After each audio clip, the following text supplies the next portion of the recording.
Boker Tov, Boker Tov. Donc, Dernier sauf je suis en shiur, retard. vendredi, Erev Shabbat Vayetse. Coupez les micros, Bevakasha. Il y en a deux, trois qui sont allumés. Boker Tov, Thierry. Tov. Donc, comme j'ai dit, on est dans le dernier shiur. On va essayer de répondre à toutes les questions qu'on a posées hier et finir cette semaine avec donc les doudaïm. Il y a encore des sujets dans la semaine, on a pu le faire. Mais dès que la semaine elle sera plus que 6 jours ou 7 jours, on aura plus de shiur. Pour l'instant, c'est le cas. Top. Donc, hier, on marche en 2 minutes pour essayer de se replonger dans le bain. Hier, on a ramené l'histoire de Reuven avec les Doudaïm. Donc, on a essayé de comprendre cette histoire. C'est une histoire incroyable. J'ai ouvert le livre de Rav Eliyahu Kitov hier soir. Je ne sais pas si vous connaissez le livre, Seder HaParashiot. C'est un livre, je pense qu'il est en français aussi, le fameux Eliyahu Kitov. Il est très, très poétique quand il parle autour de l'histoire des Doudaïm. Et il dit aussi que directement que quoi qu'il en soit, rarement une paracha, même dans son pshat, il y a du sod. C'est-à-dire même dans l'histoire simple de la paracha, on est obligé de penser à des choses qui nous dépassent complètement du sod, des profondeurs. Et cette paracha, quoi qu'on en pense, il se passe avec un enfant de 5 ans qui ramène simplement un bouquet de fleurs. On comprend tout seul, n'importe qui se passe. L'enjeu, il est énorme. Voilà, j'ai dans ces mots. Un œil humain et un cœur humain ne pourra jamais comprendre ce qui s'est fait ici, Belef Tamim, avec un cœur simple d'un enfant de 5 ans. Mais César Richon, c'est la première action de Reuven. Bidvar Paout Vektantan, c'est petite chose de ramener un bouquet. Tsura Olamim, Bochen Klayot Valev, Kadosh Baruchu, ou Yodea Virtiv Betorato, Vayelech, Vaimtsa, Vayavo. Chaque geste maintenant, il a une influence extraordinaire. Ok? Donc, on va essayer de comprendre. On a posé les questions. J'espère que vous vous rappelez des questions.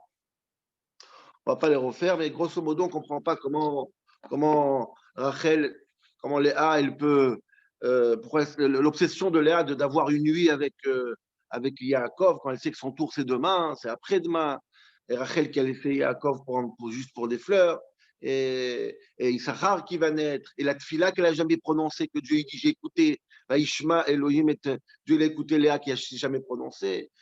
Et on a fini hier avec le fait que Rachel tombe enceinte après 3 enfants, Issachar, Zvulun et Dina, qui vont naître. Est-ce que ça veut dire quelque chose, tout ça? La date de Ktsir Chitim, etc., toutes les questions qu'on a posées hier. Ceux qui n'ont pas suivi le premier shiur et qui nous écoutent sur Internet, il y a le shiur qui est juste avant dans la liste sur YouTube. Ok, donc, on y va. Dis-le à l'échelle. Et là, Rabotai, aujourd'hui, on va apprendre un Yesod, un fondement énorme sur Issachar. C'est qui Issachar sur la Torah? Comment s'approcher de la Torah? Comment acquérir la Torah? Comment s'approcher de Kadosh? Pour Issachar comme symbole de l'enfant qui a tout mis de côté, qui toute sa vie était Torah Tachem. Et pour comprendre comment Issachar doit naître, comment la Torah doit naître, comment nous on doit être attaché à la Torah, il faut comprendre le contexte de la naissance d'Issachar. Alors ça marche comme ça. On rentre 2 secondes dans la tête de Léa.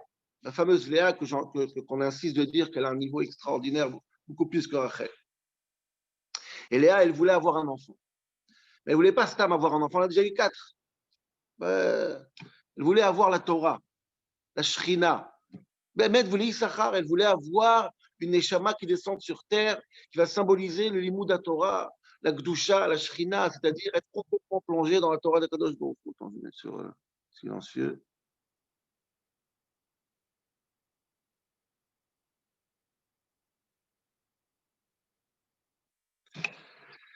Et maintenant, quand on veut être dans la Torah, on veut être imprégné par la Shrina. Alors, pas forcément étudier 20 heures de Limoud par jour, mais Issachar en tant que symbole de Torah. Comment on s'approche d'Akadosh Baruch Hu? Comment on devient un Ben Torah, un enfant de la Torah, un enfant qui est imprégné par la Torah? Même si on est Zvouloun, même si on est d'autres. Mais là, on parle dans l'histoire de Léa, on parle de Issachar qui va naître. S'approcher d'Akadosh Baruch Hu. Être un avec Dieu et avoir Issachar à la maison. Et pour ça, il faut 2 conditions majeures et une 3e. Vous allez comprendre pourquoi je dis 1. Écoutez bien, je vais lire dans les mots du Torah de Moshe. Quand tu veux t'approcher d'Akadosh Baruch Hu, quand tu veux être un avec Dieu, il y a un prix à payer. C'est quoi ce prix? Alors, je vais vous lire. Nagdi, comme ça il dit. Derech Toratenu Akdosha, lamdeinu shoresh gadol be'emuna. C'est nifla. Quand on veut être approché d'Akadosh Baruch Hu, il faut avoir la emuna. C'est quoi la emuna? La définition la plus belle que j'ai vue. C'est vraiment simple et vrai et beau. Alors, tov la gever livroach me'asha'an me'isha'en al dvarim tivi'im. Il y a des situations qui ne sont pas la emuna. Il y a une situation où tu arrives à la emuna. C'est quoi arriver à la emuna d'après le Alcher? C'est une chose, une définition. Quand tu as perdu tous les repères rationnels qui peuvent t'aider. Quand tu as enlevé de ta vie, ou quand ils se sont enlevés de ta vie, toutes les solutions naturelles, et la seule chose que tu fais confiance maintenant, c'est que à Dieu, parce qu'il n'y a aucune raison naturelle et aucune raison rationnelle de s'en sortir autrement que de Dieu, là tu frôles et tu rentres dans le monde de la Emouna.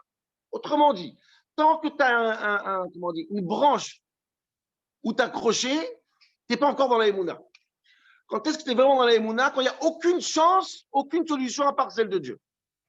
Et ce n'est pas évident ce que je dis, parce qu'on croit tous dans Dieu. Mais on a tous un livret A ou un livret B de côté, au cas où. On a toujours une branche de côté on appelle ça la ishtadlout, ça nous fait plaisir. Mais je veux dire, en tout cas, on a tous un plan B, une route de secours. Arriver à une situation où il n'y a que Dieu sur terre, et ton seul rempart, ta seule solution, c'est Dieu, ça c'est la Emouna d'après le Alcher. Tu veux être un Ben Torah, il faut être capable de mettre ton sort seulement dans les mains de Dieu. Il faut être capable, alors pas toute ta vie, il faut être raisonnable. Mais il faut être capable d'arriver à une situation pareille. Vous allez voir comment ça va loin. En Moshia ve en Bilto. Il n'y a pas de sauveur dans ta vie que à Kadosh Baruch. Maintenant, je vais vous dire quelque chose. Tu peux avoir 1 million d'euros dans le compte en banque. Tu peux avoir des relations avec le président et les premiers ministres. Ce n'est pas pour autant que tu n'as pas d'émouna. Mais être convaincu qu'en vérité, ta seule solution, c'est Dieu, même quand tu as d'autres solutions. Et vivre avec l'idée qu'il n'y a que Dieu sur terre et être capable de tout déconnecter parce que tu sens que Dieu peut t'aider, tu n'as pas peur parce que Dieu il est là, ça c'est la émouna. Ça t'enlève la peur, ça t'enlève l'anxiété. Encore une fois, je dis, on a tous la émouna. Et c'est quoi la preuve qu'on a tous la émouna à moitié? C'est qu'on est, nous tous qui m'écoutent ici, on a tous un peu de peur, de crainte, d'anxiété. Parce qu'on sait que Dieu va nous aider, mais des fois il aide. Des fois il nous appelle là-haut pour nous aider. On ne sait pas, qu'est-ce qu'il va décider Dieu, à droite, à gauche. On a toujours tant que tu as de la crainte, tu as de la peur, malgré que tu as fait, tu as de côté de l'argent, tu as un appartement que tu peux vendre au cas où il y a une crise, etc. Et quand même, tu as toujours peur. Arriver à une situation où tu n'as plus peur, vraiment tu sens que Dieu c'est un rempart pour toi, réellement, le plus simple possible, ça c'est la Emouna. Et tant qu'on n'arrive pas là-bas, on n'est pas encore dans la vraie Emouna. On fait toujours confiance à une petite idole qui se trouve dans le livret B. Ça, c'est possible. Ou un petit monsieur qui peut t'aider.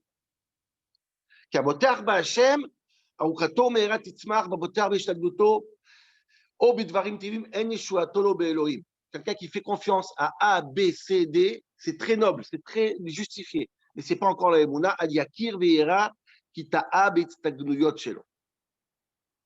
Qui est la preuve de ça? Tout le monde connaît la preuve de ça. C'est quoi la preuve de ça? La preuve de ça, c'est Yosef Hatzadik. Quand il était en prison, Yosef Hatzadik, c'est un tzadik. On remet aucun cas, on doute rien. Et tout le monde connaît, chaque enfant, il connaît pourquoi Yosef il avait 2 ans de prison en plus.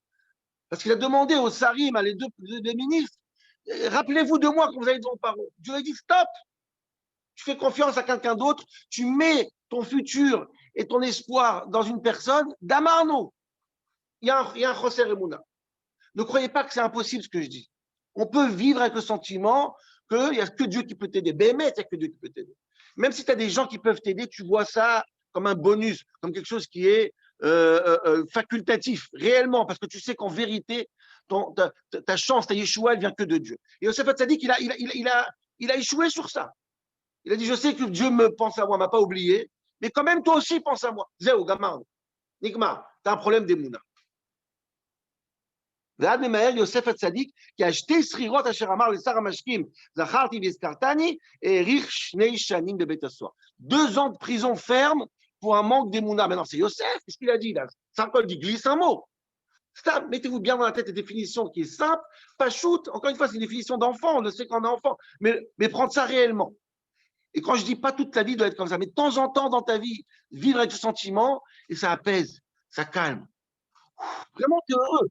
Vraiment, t'enlèves le pachat de ton cœur, t'enlèves la crainte de ton cœur. Tu sens que tu es pris en main par Akadosh Baruch Hu, la solution ultime. Encore une fois, c'est simple, il faut s'intégrer dans la tête. Shmuel, Ouais. Sarah et Agar, c'est pas un manque d'émouna? Sarah et Agar, c'est pas un manque d'émouna? Ouais, non, c'est pas un manque d'émouna. A priori, c'est une névoie, ça Akadosh Baruch Hu. Mais je finis l'argument parce que je vais perdre le fil. Si tu veux, je veux parler de Agar. Si ça, c'est la définition des Mouna,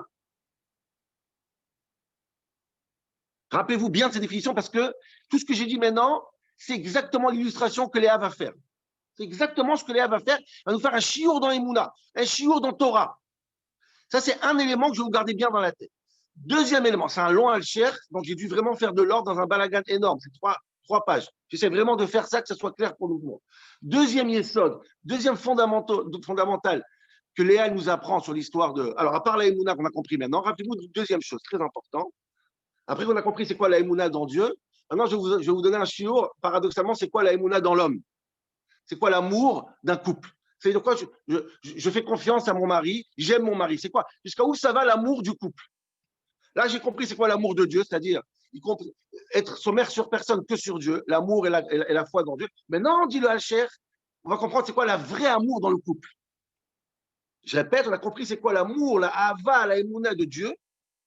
Maintenant, la même chose, un deuxième yesod extraordinaire, c'est quoi l'amour du couple? L'amour et la confiance qu'on a dans le couple.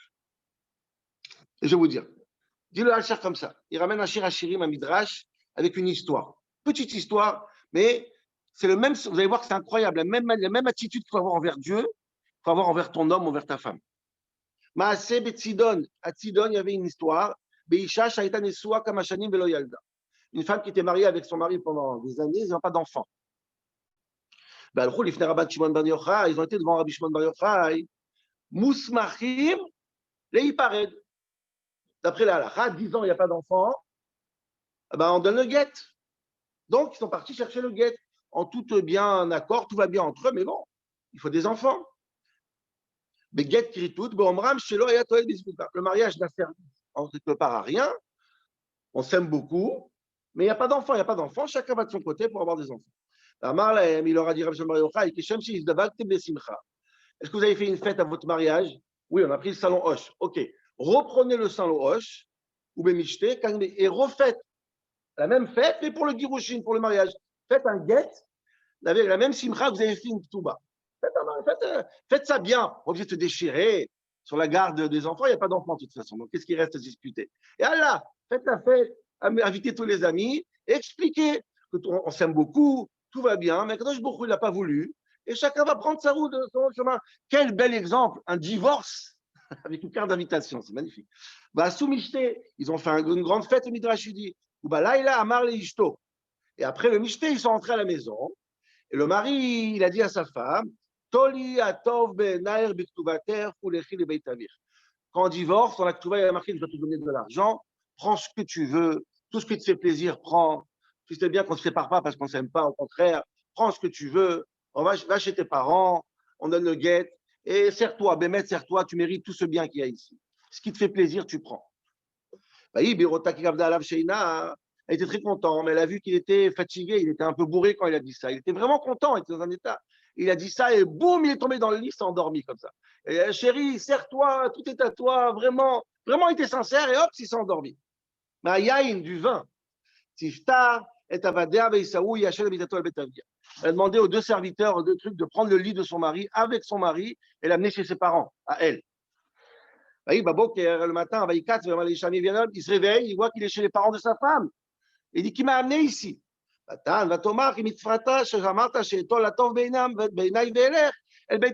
m'as dit que je prends ce qui m'intéresse le plus dans cette maison et je ramène chez mes parents, J'ai pris ce qui m'intéresse le plus, c'est toi. Et jamais chez mes parents, je veux rester avec toi. J'ai rien trouvé de mieux dans la maison que toi. Ou les karticha, veveticha, le betavi. Ah, ils sont partis devant Rabbi Shimon Bar Yochai, ils sont retournés. D'accord? Donc chez Chamou, quand il a entendu ça, Rabbi Shimon Bar Yochai était tellement ému de cette histoire.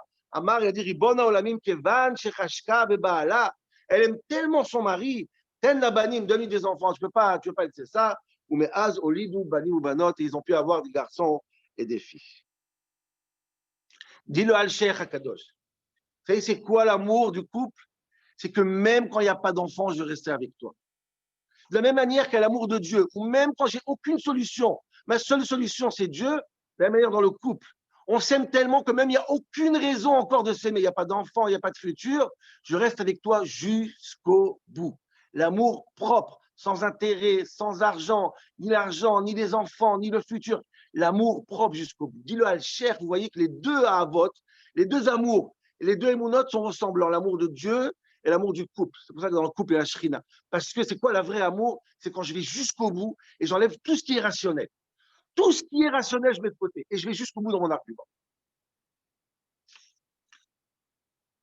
Ça, c'est les deux conditions pour avoir la Torah.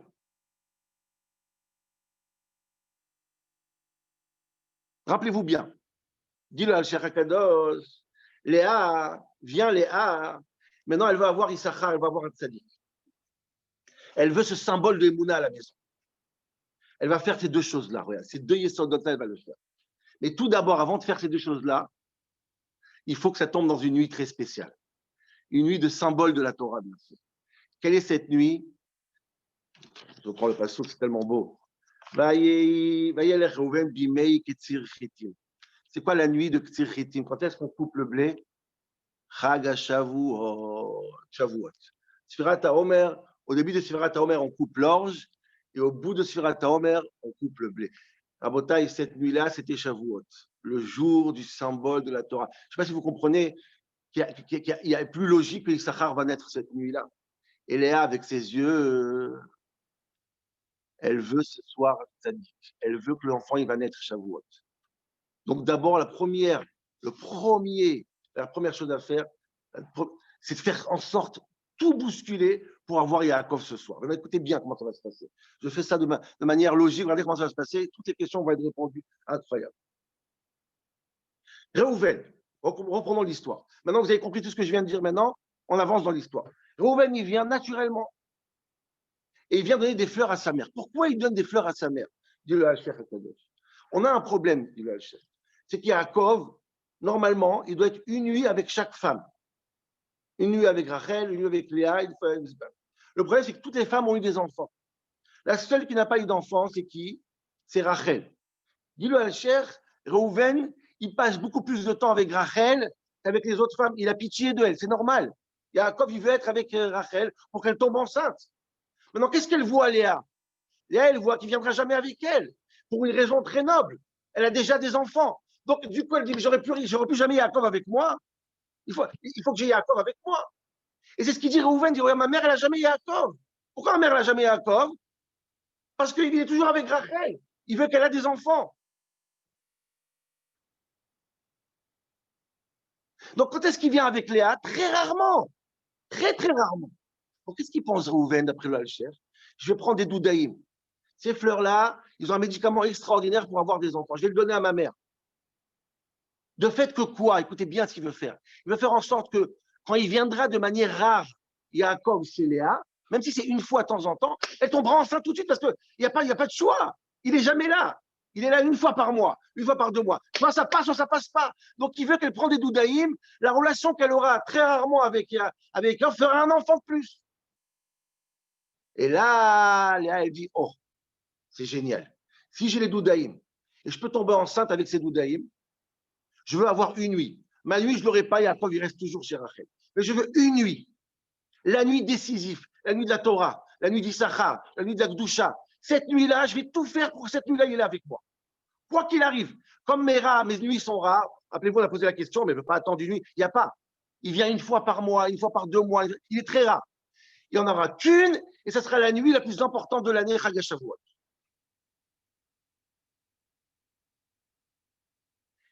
Donc le temps, le Etratson, la nuit, c'est la meilleure nuit. Les fleurs, maintenant écoutez bien, c'est des fleurs. Pour que cette nuit-là soit la meilleure nuit et Issachar va naître, attention, plus la nuit elle est kadosh, plus la nuit elle est sainte, plus elle peut rater. Il faut être irréprochable. Il n'y a que Léa qui peut être irréprochable. Qu'est-ce qu'elle va faire? Elle va prouver à son homme, écoutez bien, et à Dieu qu'elle a la émouna qu'on a parlé au début du shiur. Elle va prouver à Dieu qu'elle fait confiance que à lui. Elle va prouver à son homme qu'elle aime que lui. Comment elle va faire? Écoutez bien ces nifs-là. D'abord, elle va faire quoi? Elle va prendre les doudaïm, ces fleurs-là, quel but ils ont? De mettre enceinte une femme. Elle va se débarrasser complètement. On a dit que Rachel a demandé une partie des doudaïm. S'il lui reste 2-3 fleurs chez elle, ça veut dire qu'elle fait confiance à qui encore? À la médecine. Elle dit, je me débarrasse de tous les doudaïm. Ça veut dire qu'il n'y a aucune manière logique. Une fois par an, j'ai Yaakov, ça sera la bonne nuit. Non. La seule mémouna que j'ai que cette nuit, ça sera la bonne, c'est Dieu. J'enlève de chez moi tous les médicaments, naturels, pas naturels, médecins, pas médecins. Je veux seulement faire confiance à Kadosh Baruch Hu. Rachel prend tout, ne me laisse même pas une fleur. Et avec ça, elle prouve à Kadosh Baruch Hu la vraie mémouna du Alcher. Mais en vérité, c'est un piège pour Léa, pour Rachel, parce que tant que Rachel, elle aura les fleurs, et tant que Rachel, elle fait confiance à ses fleurs, elle n'aura pas elle-même des enfants. Mais en tout cas, Léa, elle se débarrasse de ça. Et en plus, c'est ce qu'elle dit à Yaakov. Elle dit à Yaakov, j'ai enlevé les doudaïm. Ça veut dire que je n'ai pas d'enfant avec toi. Je veux juste être avec toi de manière intime.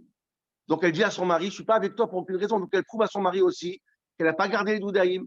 Elle n'a aucune raison. Elle n'a pas d'arrière-pensée. Elle veut être simplement avec Yaakov.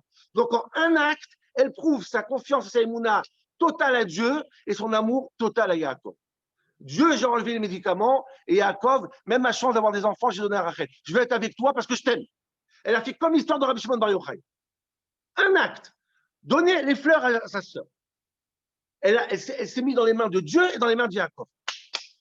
Elle a enlevé le rationnel, elle a enlevé toutes les choses comme ça. Incroyable. Et après qu'elle a fait ça, à Botaï, alors cette nuit-là, ça va être la meilleure nuit de l'année. Ça va être la nuit de Chag HaShavuot, Matan Torah, Issachar Vanet, qui est le symbole de la Torah, le symbole de la Emouna, le symbole de la Kadosh Baruch Hu, et son attachement. Elle n'a pas raté sa nuit, elle a gagné sa nuit.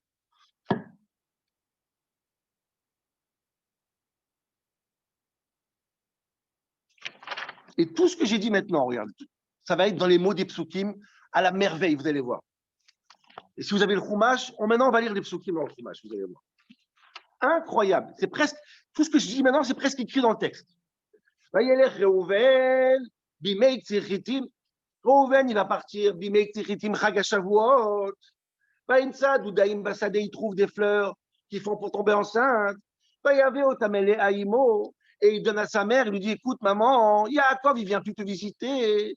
Ces visites sont tellement rares, prends ces Doudaïm, espérons que tu tomberas enceinte dans la seule et unique visite de Yaakov quand il viendra te voir. Rachel, elle vient chez elle, elle dit, tu peux me donner quelques fleurs, pas beaucoup, juste quelques fleurs. Qu'est-ce qu'elle lui répond? Pas seulement que tu prends mon mari, tu veux prendre aussi mes fleurs. On a posé la question, mais il ne prend pas son mari. C'était Rachel le mari. Pas du tout. Il y avait un accord signé que chaque nuit, Yaakov, il va chez chacune des femmes. Mais cet accord a été rompu. Il ne vient plus chez plus personne. Rachel, elle a volé le mari à toutes les femmes. Parce qu'elle est stérile, c'est pas de sa faute, elle est stérile. Mais tout le monde a accepté l'idée que Yaakov, il passe son temps seulement chez Rachel. Donc, tu m'as pris mon mari, mais non, tu prends mes fleurs. Dit Rachel, tu sais quoi, ma chère sœur?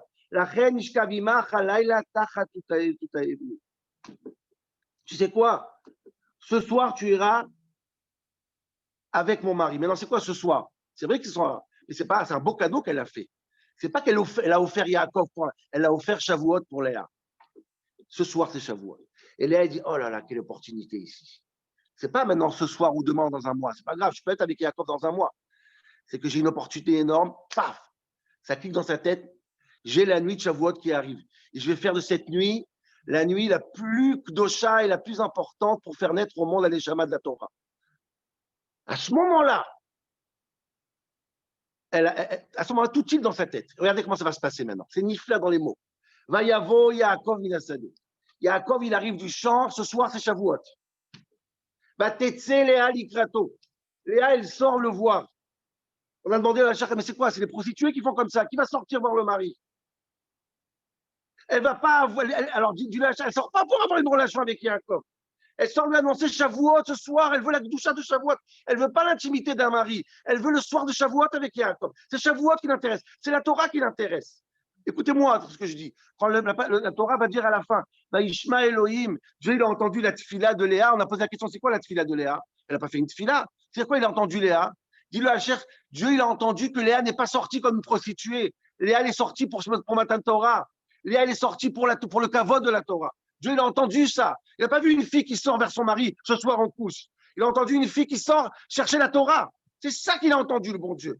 Une femme avec ses yeux racottes, on reprend le début de la paracha, elle a vu cette force de cette nuit. C'est ça qu'elle est venue chercher. Comme un enfant et comme nous qu'on va sortir, danser avec la Torah. On sort de la choule pour faire la kafot. Elle va chez Yaakov ce soir, c'est matin de Torah. On va faire un mariage, moi, toi et la Kadosh Baruch Hu, dans la même chambre. C'est ça qu'elle sort. Et c'est ça que Dieu l'a entendu et que Dieu l'a apprécié. Et Rachel n'a pas vu. Je continue. Ce soir, c'est la nuit. Ce soir, c'est Shavuot. Ce soir, c'est matin. On va faire une neshama extraordinaire. Et quelle est la raison? Regardez les mots. Parce que j'ai donné les fleurs. On a demandé la question, mais c'est quoi? Parce qu'elle a donné des fleurs à Issachar. Parce que j'ai donné les fleurs à Rachel. Vous comprenez le sens? Parce que je me suis débarrassé de toutes les fleurs. Je me suis débarrassé de tout ce qui est contre la Emouna. J'ai tout donné à Rachel. Je viens avec un cœur pur vers Dieu et vers toi. J'ai tout donné. J'ai plus d'Udaïm. Je fais confiance à plus personne à part à Dieu. Vaishkav ima balaylahu. Il a vu cette chose extraordinaire. Il a compris le Shavuot. Vaishkav ima. Il était avec elle. Balaylahu. Cette nuit-là, lui, on a posé la question. C'est quoi ce lui ici? On a posé la question. Lui, c'est Dieu, c'est la Shrina, bien sûr. Dieu est descendu au mont Sinaï, Chag Shavuot, et Dieu est descendu dans la tente de Léa et de Reuven, de Yaakov cette nuit-là. Balaylahu. Léa, Yaakov et la Shrina étaient dans la même chambre. C'est ça ce qui se passe à Shavuot. Quand elle a accepté de se débarrasser des Doudaïm, le soir de Shavuot, elle se débarrasse des Doudaïm, elle a compris le sens même de la Emouna, le sens même de la Shrina dans le couple. Akadosh Baruch Hu, il était avec eux dans la chambre. Ishma Elohim et Léa. Et Dieu l'a entendu Léa, comme j'ai dit. Qu'est-ce qu'il a entendu de la chair? Il a vu que Léa était sincère, pas pour une nuit. C'est pas, on ne s'amuse pas avec le corps du tzaddik. Il a compris qu'est-ce qui se cache derrière. Que Léa est venue chercher ce Sefer Torah. Vatar, Vateled, elle a eu un enfant, Ben Hamishi, le 5e enfant. On a posé la question, pourquoi 5? Il n'y a pas de numéro. Dis-le à Cher, quand tu dis 5, chaque enfant, il pense au Hamisha, Chumshei Torah, les 5 Chumashim. Voilà, ce soir-là est né le 5e Chumash. Les 5 Chumashim sont nés ces deux-là. La Torah, le Limoud, la Emouna extraordinaire. Issachar, voilà, il est né ce soir. C'est ce soir qu'il est né. Pourquoi? Léa, elle a su prouver la vraie Emouna. Ça, c'est ce qu'il dit là, Cheikh. Maintenant, Rabotaï, il me reste 1 minute. Je suis un peu en retard. Je vais refaire rapidement les 10 questions parce que je suis obligé de le faire. On ne vient pas m'envoie pas un message dans 10 minutes, mais il y a une question qui n'a pas été répondue. Rapidement. Première question, c'était pourquoi la date? La date, c'est Shavuot. Deuxième question, c'était pourquoi elle n'a pas gardé une partie des fleurs chez elle? La Emouna, il faut tout donner, il faut tout se débarrasser. Troisième question, c'était comment ça se fait? Elle dit, je vais appeler mon mari, mais ce n'est pas ton mari. C'était le mari de Rachel. C'est de quoi? Non, c'est vrai que c'est le mari de Rachel, mais Yaakov Avinu, il était chez Rachel beaucoup plus que toutes les femmes, donc ils avaient Yaakov seulement rarement. Quatrième question, la reine Ishka Vimach Halayla. Tu ne peux pas attendre encore une nuit, Léa, de toute façon. Non, tu ne peux pas attendre. Parce que c'est Shavuot. C'est où maintenant ou jamais? C'est maintenant que ça doit se passer. Shavuot. C'est pas aller à une nuit près. C'est où Shavuot ou c'est fini? Tu sais, là, Kratos, Léa est sortie, on a posé la question, mais ce n'est pas une femme juive qui sort. Oui, elle est sortie danser avec la Torah. Sixième question, Ishkav Valayla Hu. C'est quoi le Hu? C'est qui lui qui était avec eux dans la chambre? Akadosh Baruch Hu lui-même. Ishma Elohim et Léa, Dieu a entendu la tfila de Léa. Quelle tfila? Quelle tfila? Ses intentions qui étaient pures et pas ses intentions qui ont l'air pas pures. C'est pas le corps qu'elle veut, c'est la neshama qu'elle veut. Vateled et Yaakov Ben Hamishi. C'est quoi le 5e? C'est 5 Hamisha Chumshei Torah. Et dernière question. Donc Issachar, il va naître cette nuit. Pourquoi Issachar, il va naître cette nuit? Quel rapport Issachar à Doudaïm? C'est évident. C'est juste évident. Après que Léa s'est débarrassée de tous les signes de rationalité, alors Issachar, la Torah, Vous comprenez c'est quoi s'engager vers la Torah? C'est ça, s'engager sur la Torah. Si tu veux savoir comment être un Ben Torah, sois Léa. Léa, je finis cette semaine avec ça. On reprend le chiot au début de la semaine. Léa, elle a ses yeux racoques. Léa, c'est la tzadéket. C'est elle qui voit tout. C'est elle qui a compris c'est quoi la Torah, c'est quoi la Emouna. Et comme j'ai dit hier, c'est pour ça que seulement après 3 enfants, si Sachar, Zvouloun va naître et Dina, tout d'un coup, il a marqué, Dieu s'est rappelé de Rachel et il lui a donné un enfant. Alors tout le monde pose la question, c'est-à-dire quoi il s'est rappelé? Et pourquoi tellement tard? Dis-le à Sheikh Akadosh, il fallait que ça passe 3 naissances chez Léa. Qu'est-ce que c'est que ce temps-là? Ce temps que Rachel, Dieu va se rappeler d'elle. C'est quoi Dieu va se rappeler d'elle? Une fois que Rachel n'a plus les doudaïm, elle s'est débarrassée elle-même à son tour des doudaïm, après quelques mois, et elle comprend que qui est-ce qui donne les enfants? C'est Dieu qui se rappelle et pas les doudaïm. Une fois que Rachel, elle va sortir de cette terreur fatale que les doudaïm donnent Dieu. Oh, et Dieu se rappelle de Rachel comme pour faire une allusion, une pique à Rachel. C'est Dieu qui se rappelle de toi et pas les doudaïm. Mais pourquoi tu as eu du retard? Tu as eu du retard à cause que tu pensais que c'est les doudaïm qui se rappellent.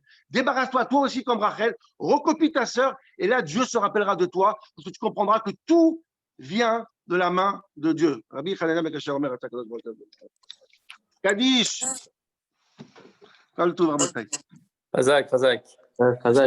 Shabbat Shalom. Exact, Shabbat Shalom. Le Archa était fleuri. Hein. C'est con.